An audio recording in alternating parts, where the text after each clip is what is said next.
Welcome everyone to the non-spoiler wrap-up of 2025. I am your host, Leanne, and we are going to do a little wrap-up of all of these books that I read. Non-spoilerly, so there should be no spoilers within this, okay?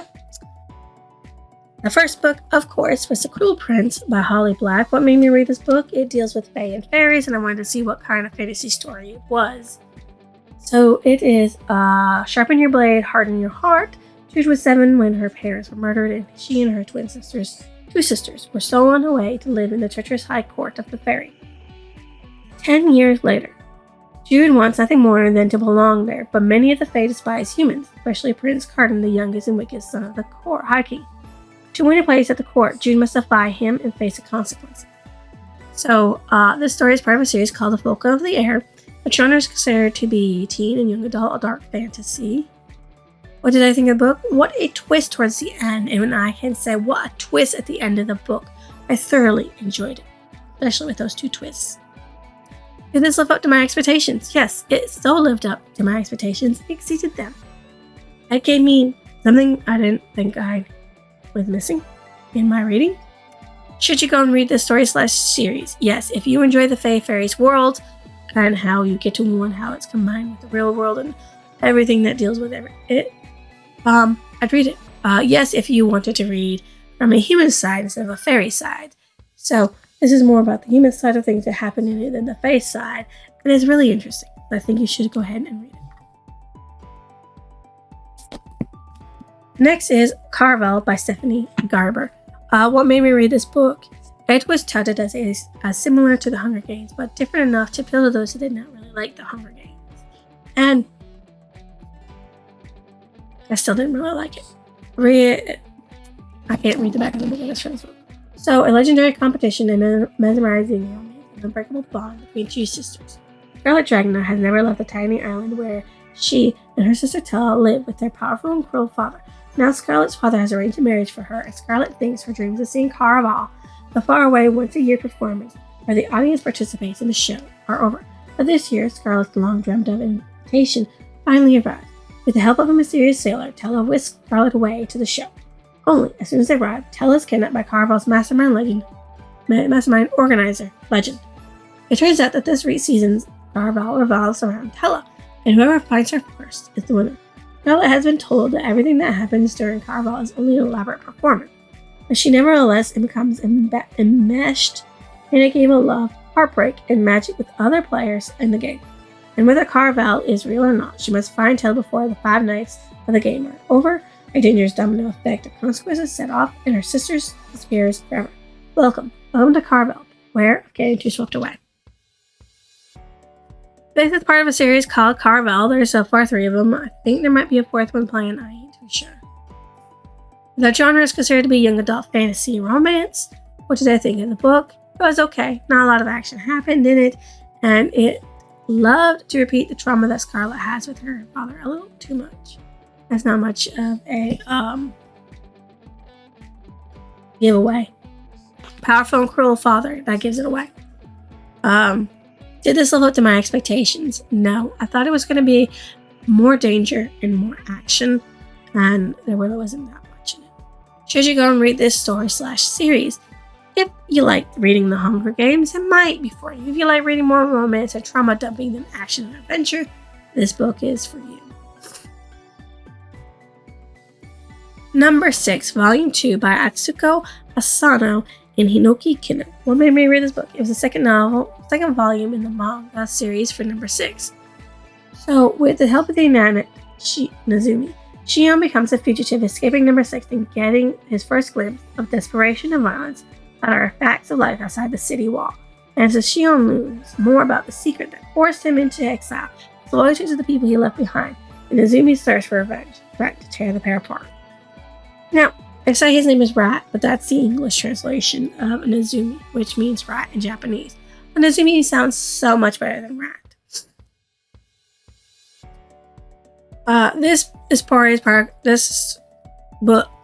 Volume.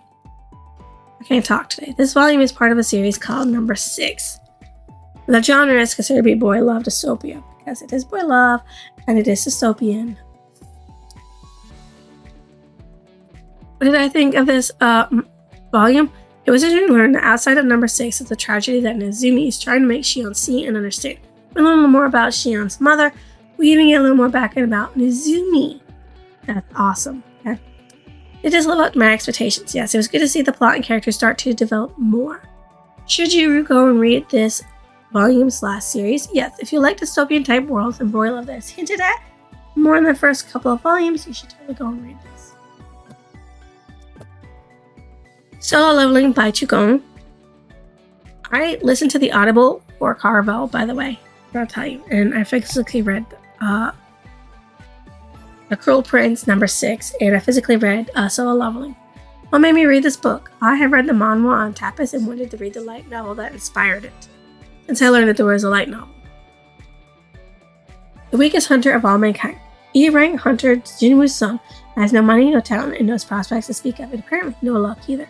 When he enters a hidden double dungeon on one fateful day, he's abandoned by his party and left to die at the hands of some of the most horrific monsters he's ever encountered. But just before the last fatal blow, bing! Congratulations on becoming a player. The story is part of a series called Solo Leveling. The genre is considered to be action fantasy. What did I think of the book? I loved it. It had everything I wanted and more.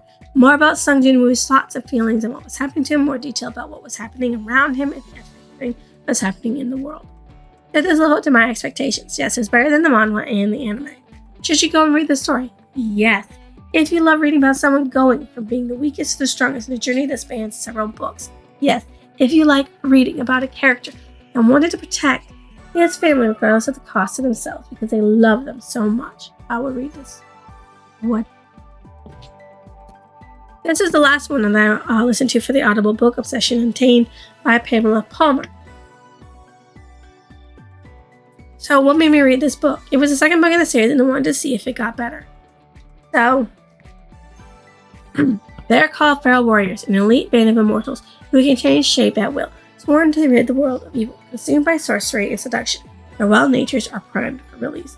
Every time she closes her eyes, Delaney Randall suffers another nightmare. A brutal serial killer has found his way inside the tough take-no-prisoners FBI agent's head. Now she lives the murders through his eyes, from his daily approach to his victim's screams, till the night he breaks into her apartment, and she fears she's going to be the next to die. But the man who snatches Delaney from her home isn't the murderer. He is Teague, a dangerous feral warrior who needs her and her vision to stop the rampages of a creature as inhuman as he is evil. Teague has little use for humans, but as he and Delaney join forces to track the dark fiend, he falls for the intense beauty and becomes wild with an obsession as untamed as his heart. The story is part of a series called Feral Warriors. A genre is considered to be paranormal romance. What do you think of the book? It was okay, about the same as the other book. Some weird stuff that details with sexual acts. Made me a little uncomfortable, but I will give the next book a chance. Did this live up to my expectations? Yes, in a way. It advanced the plot in a unique way, adding badass women to the team through a strange connection.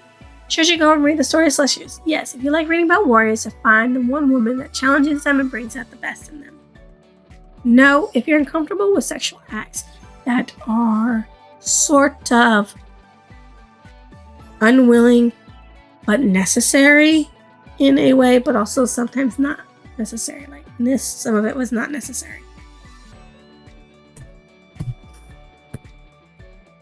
Witching Moon, I read by Ruth Glick, writing as Rebecca York. What made me read this book is a paranormal romance, and why wouldn't I give it a chance?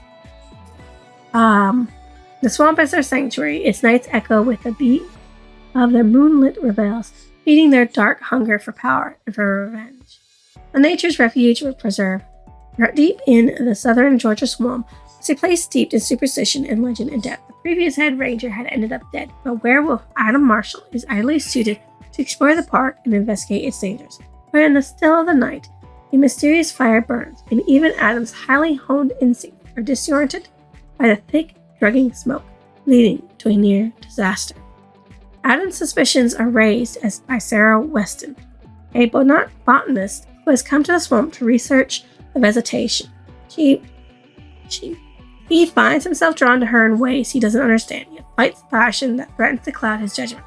And when a coven of witches with a score to settle with the locals decides that Adam and Sarah are in the way, Adam will discover that Sarah's hiding secrets as powerful as the one that runs through his blood. This book is part of a series called Moon, and there's a lot of them. The genre is considered to be paranormal. What did I think of the book? It was an interesting take on werewolves and witches. I would be interested in reading more, but not from this series.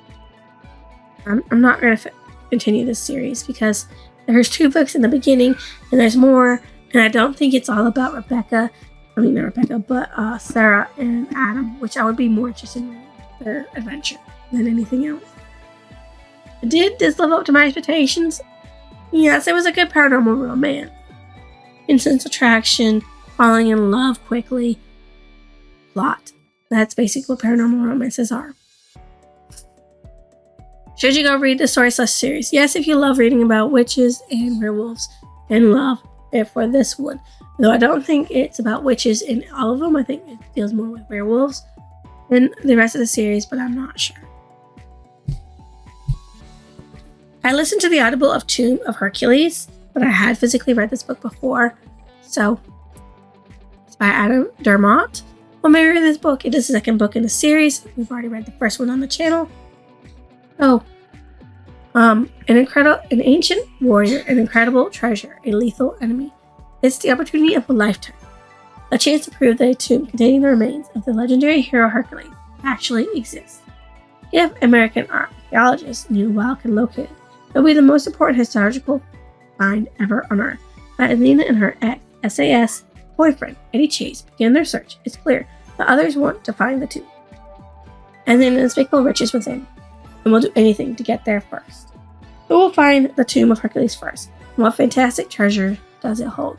From New York to Shanghai, from Switzerland to the diamond mines of Botswana, Nina and Eddie must stay one step ahead of their enemies in a race to solve a mystery as ancient as civilization itself.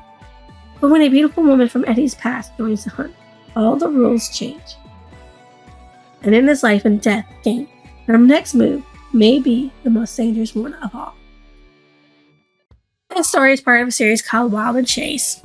The genre is considered to be action, adventure, mystery. What did I think of the book? It was action-packed and a thrill to read. At some points, I thought Nina or Eddie were going to die. It was amazing. Did this live up to your expectations? Yes. Action, adventure, revenge, plots, ex-wives showing up. Man, it had a little of everything in it. And I do mean a little of everything. Except magic. Actual magic.